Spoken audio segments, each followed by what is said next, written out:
لوگ کہتے ہیں اور پورے بلوچستان کے لوگ کہہ رہے ہیں کہ جی ایم پی اے نے بڑا لیٹ بات کرنا شروع کی ہے سندھ پروجیکٹ میں جو کرپشن وغیرہ ہو رہی ہے.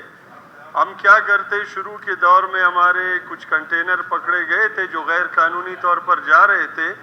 نیب نے, میری بات تھوڑا سا اگر سن لیں, نیب نے اس کا کیس بنایا تھا. ہم نے کہا کہ جی نیب ابھی اس کی انکوائری کرے گی اور جو بھی اس کے جنہوں نے بھی یہ کیا ہے غیر قانونی طور پہ جو سینڈیک کا کاپر لے کے جا رہے تھے ان کی خلاف کارروائی ہوگی. مگر میں بالکل اسمبلی فلور پہ وثوق سے کہہ رہا ہوں کہ وہ جو ایک چیئرمین نیب کا بڑا بدنام ہوا تھا, جاوید اقبال یا پتہ نہیں کیا نام تھا, اس کا کوئٹہ سے تعلق تھا, اس نے خود ان کو جو متعلقہ لوگ ہیں جن کا جو متعلقہ آدمی ہے اس کا بھائی جو اسلام آباد میں بیٹھا ہوا ہے اس کو خود ٹیلی فون کر کے کہا ہے کہ جی میں نے آپ کے بھائی کے کیس ختم کر دیے ہیں. چیئرمین نیب خود فون کر کے کہہ رہا ہے اس کو. اس کے بعد مختلف کیسز وغیرہ بنے. اس کے بعد ثنا بلوچ صاحب نے آج بیٹھے ہوتے, بڑا اچھا تھا ادھر. ثنا بلوچ نے بڑی بات کی سینڈیک پروجیکٹ کے خلاف. ہم نے ایک کمیٹی سب کمیٹی آپ نے بنائی تو ہم گئے ادھر. انہوں نے کہا جی مجھے چیئرمین, میں نے کہا جی مجھے چیئرمین بنا لیں, میں علاقے کا ایم پی اے ہوں. تو انہوں نے کہا نہیں مجھے چیئرمین بنا لیں, اس کے بارے میں انویسٹیگیشن کروں گا, میں اسلام آباد جاؤں گا, تفتان جاؤں گا, اور میں یہ جو بھی گند وہاں پہ ہو رہا ہے میں وہ سارا آگے لاؤں گا. مجھے نہیں پتہ, ایک دو دفعہ شاید میٹنگ ہوئی اور ثنا بلوچ صاحب نے اس کے بعد میٹنگ نہیں کی. ان کو بھی آپ مہربانی کر کے ڈائریکٹ کر دیں اسپیکر صاحب کی جی یہ کمیٹی جلدی اپنا جو بھی سفارشات ہیں, جو بھی ان کے ریکمنڈیشن ہیں, جو حقائق ہیں, وہ جلدی یہاں پہ اسمبلی میں پیش کریں تاکہ اس کے مطابق کارروائی ہو سکے. پھر میں نے دیکھا جی نہ اسمبلی میں کی کمیٹی کارروائی کر رہی ہے, نہ نیب نے کچھ کیا, نہ اینٹی کرپشن نے کچھ کیا. تو آخر میں مجبور ہو کر میں نے یہاں پہ سوال اپنا جمع کیا. یہ میں جو کرپشن وہ ایک مشہور آج کل بڑا ہوا تھا میڈیا میں, عجب کرپشن کی غضب کہانی, یہ میں بلوچستان کی عوام کو جو بتاؤں گا, جو ایک 23-24 سال کا لڑکا انہوں نے 21 گریڈ میں لگایا اور 22 گریڈ میں ابھی کنفرم کیا, جو وہ ارب پتی بنا ہے اس سے, جو اپنی فیملی کو زمین سے آسمان پر لے گیا ہے, یہ میں بتاؤں گا ہماری ایوان اور ہماری بلوچستان کی عوام اس پہ حیران ہو جائے گی. فی الحال میں بات کروں گا, وہ آپ کو بتانے کا مقصد یہ تھا کہ جلدی آپ اس کا بلا لیں, جواب منگوا لیں تاکہ اس پہ میں بات کروں. فی الحال بات کروں گا امن و امان اور چاغی میں امن و امان اور بتہ خوری کی.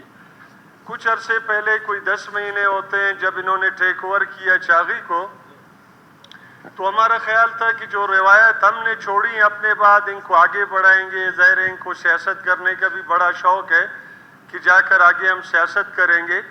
تو انہوں نے ایسے, یہ لوگ ایسے ٹیک اوور انہوں نے چاغی کو ٹیک اوور کیا جیسے ایک قابض فوج کسی ملک پہ قبضہ کر لے فاتح فوج کی حیثیت سے. اس کے علاوہ سب سے پہلے انہوں نے سارے چیک پوسٹوں پر اپنے سپاہی لگا دیے. رسالدار دفعیدار جو عہدیدار ہوتے ہیں ان کی جگہ انہوں نے سپاہی لگا دیے. جن کی گورنمنٹ آئی ہے, جو نئی گورنمنٹ جن کی آئی ہے اور جن کو اختیارات ملے, اتنی تو سمجھ آتی ہے بلوچستان کے عوام کو اور آپ کو. ہاں, لیویز میں انہوں نے آفیسر خاران سے لے کر کمشنر سے لے کر ڈی سی, اے سی, تحصیلدار وغیرہ جو انہوں نے لگائے, صرف اگر ان کا نام ہی یہاں پہ بلوچستان کی عوام اور بیوروکریسی میں اگر آپ پوچھ لیں آپ کو سمجھ آ جائے گی کہ جی اگر یہ آفیسر انہوں نے لگائے ہوں گے تو ان کا ارادہ کیا ہوگا. آپ لوگوں کو شاید یہ جو کرپشن کی بات میں کر رہا ہوں, شاید آپ لوگوں کو اس سے سمجھ آ جائے. میر صاحب علاقے کے ایم پی اے آپ کس کی بات کر رہے ہیں؟ سر جو گورنمنٹ ہے نہیں نا, کل کو یہ لوگ چیخ رہے ہوتے تھے کہ جی آپ گورنمنٹ میں نہیں ہیں آپ لوگ. آج ہم بھی گورنمنٹ میں نہیں ہیں, ہماری بات نہیں چل رہی ہے. چاغی میں جن کی بات چل رہی ہے, آپ مجھے بات تو کرنے دیں, نام بھی بتا دیتا ہوں آخر میں آپ کو. انہوں نے وہاں پہ رسالدار اور دفعیدار کی بجائے انہوں نے سپاہی لگا دیے. اور میں یہ بڑے اعتماد سے اور یقین سے آپ کو کہہ رہا ہوں, میرے ایم پی اے جتنے بھی بیٹھے ہوئے ان کے پاس اتنے پیسے نہیں ہوں گے جتنے ان سپاہیوں نے بنگلے اور جائیدادیں بنا لی ہیں کوئٹہ میں. یہ ہمارے وہاں پہ تربت والے بھی کام کر رہے ہیں, چمن والے بھی کام کر رہے ہیں. بارڈر کی وجہ سے گورنمنٹ نے فیسلٹی دی ہے کہ لوگ چھوٹے موٹے کاروبار کریں, ادھر بارڈر والوں کو کہا ہے. تو وہاں پہ ہمارے زمباد والے, ہمارے جو تیل یا باقی جو کاروباری لوگ ہیں, وہ گواہ ہیں کہ جو مرات ہم نے جو میں نے ان کے لیے کیا تھا اپنے دور میں, میں نہیں کہتا کہ رشوت بالکل ختم کر دی. میر صاحب آپ اپنے سی ایم کے پاس جا کر ان کو بتا دیں کون آپ کے علاقے میں جو ہے کرپشن کر رہا ہے, مداخلت کر رہا ہے. میں آپ کو ہی بتا دیتا ہوں سارے نام, میں آپ کو بتا دیتا ہوں, آپ تھوڑا مجھے بولنے تو دیں, کمپلیٹ کر لوں. یہ جو ہمارے چھوٹے موٹے جو کاروباری ہیں, مختلف تیل کا, کمبل کا, یا مختلف جو کاروبار کرتے ہیں, ہمارے دور میں اگر پیسے ہوتے تھے, پیسے اگر ان کو ملتے تو ان کے اپنے جیبوں میں جاتے تھے. اس کے بعد ٹوٹل یہ پیسہ سرکاری افسروں کے اور لیویز اہلکاروں کے جیب میں جا رہا ہے. انہوں نے پرائیویٹ وہ جو بھی ہے میں ان کو بتا دیتا ہوں آپ کو, انہوں نے اپنے پرائیویٹ گن مین بٹھائے ہوئے ہیں اور پرائیویٹ گن مین کے تھرو ابھی ادھر پیسے لیے جا رہے ہیں, کروڑوں روپے. ہم پچھلے دنوں حساب کر رہے تھے, ایک گاڑی میں 50,000 روپے انہوں نے بڑھا دیے.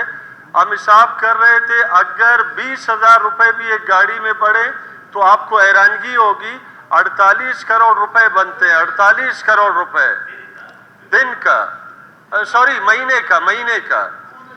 سر میری بات تھوڑا سن لے, کون ہے بتا دیتے ہیں آپ کو. اس کے علاوہ انہوں نے کسٹم ڈپارٹمنٹ کو بھی نہیں چھوڑا. یہاں پہ اپنے کسٹم کے یہاں پہ کلیکٹر وغیرہ اپنے لگا دیے, اور ان کے تھرو ڈیلی ویجز میں, یا آپ لوگوں کے اس میں ہو, ڈیلی ویجز میں سپاہی وغیرہ یا کلرک یا سپاہی یا مالی یا جو بھی ہے چوکیدار وغیرہ لگا دیے. اور جو ڈپٹی سپرنٹینڈنٹ ہے اور جو ڈی سی ہے علاقے کا, ڈپٹی کلیکٹر ہے, اس کو بتایا گیا جی چیک پوسٹیں ٹوٹل ان کے تھرو ہوں گی, اور اس میں بھی کروڑوں روپے جو کسٹم والے پہلے لے رہے تھے, اب کروڑوں روپے اور بڑھ گئے, ان کے لیے لیے جا رہے ہیں.